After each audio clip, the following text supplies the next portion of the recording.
Creation और आज मैं लेकर आई हूँ how to write English alphabet TLM, जो कि आपकी क्लास में होना ही होना चाहिए। तो बच्चों को स्मॉल लेटर की फॉर्मेशन पढ़ाने से पहले हमें बच्चों को ये बताना होगा कि कौन से लेटर्स हैं जो स्काई लेटर्स होते हैं और कुछ ग्रास लेटर होते हैं और कुछ रूट लेटर्स होते हैं। तो सारे 26 अल्फ़ाबेट को हमने 3 कैटेगरीज में डिवाइड किया है।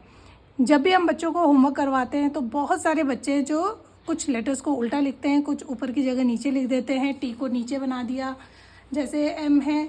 ग्रास लेटर्स में फिर भी बहुत कम प्रॉब्लम क्रिएट होती है, लेकिन स्काई लेटर और रूट लेटर इन दोनों में बच्चे बहुत ज़्यादा कंफ्यूज होते हैं। तो इस तरीके का चार्ट हम अपनी क्लास में लगा सकते हैं ताकि बच्चा इनको डेली देखे और उसको ये क्लियर हो जाए, उसकी प्रॉब्लम ना हो कि कौन सा लेटर उसको स्टार्टिंग फर्स्ट लाइन से लिखना है और कौन सा लास्ट लाइन से लिखना है। तो शुरू करते हैं आज का वीडियो।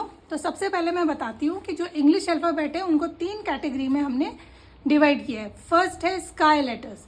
इनको स्काई लेटर्स क्यों कहते हैं? क्योंकि जो इंग्लिश की नोटबुक है वो 4 लाइन्स की होती है। 4 लाइन्स में कुछ लेटर होते हैं। स्मॉल लेटर केस की मैं बात कर रही हूँ, अपर केस में ये प्रॉब्लम नहीं होती है।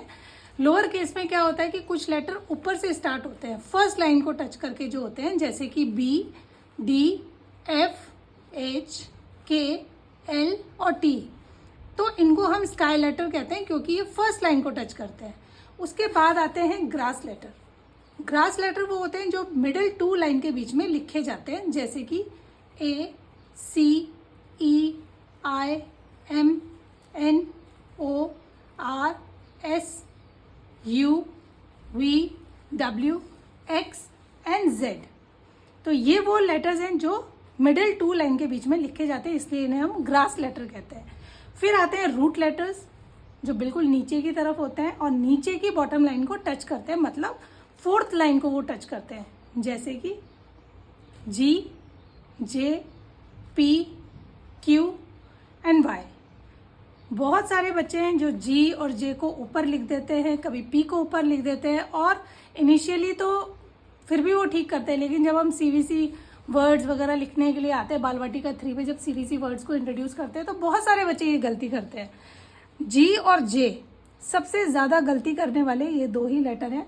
तो इसलिए ये वाला जो TLM है ये क्लास के लिए बहुत ज़्यादा ज़रूरी है, ताकि बच्चे हर एक लेटर को बार बार देखें कि कौन सा लेटर स्काई लेटर है और कौन सा लेटर रूट लेटर है।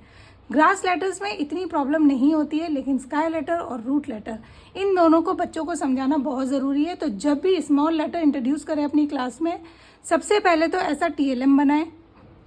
दूसरा, आप बच्चों को बताएं कि कौन सा लेटर स्काई लेटर है, कौन सा ग्रास लेटर है और कौन सा रूट लेटर है। अगर ये इनिशियली स्टेज पर बच्चे का क्लियर हो जाएगा तो वो ऊपर या नीचे बच्चे जो ये गलती करते हैं ना लेटर्स को लिखने में, वो गलती नहीं करेंगे। तो जैसा कि आप भी देख सकते हैं, ये है स्काई लेटर जो फर्स्ट लाइन को टच करते हैं, मतलब सबसे ऊपर रहते हैं, इसलिए इनको स्काई लेटर बोला जाता है।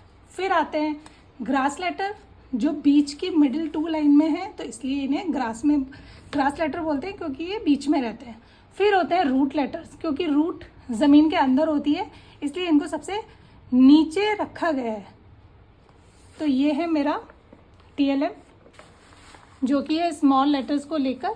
तो ये TLM अपनी क्लास में ज़रूर बनाएं, बच्चों को ज़रूर बताएं स्काई लेटर, ग्रास लेटर और रूट लेटर के डिफरेंस।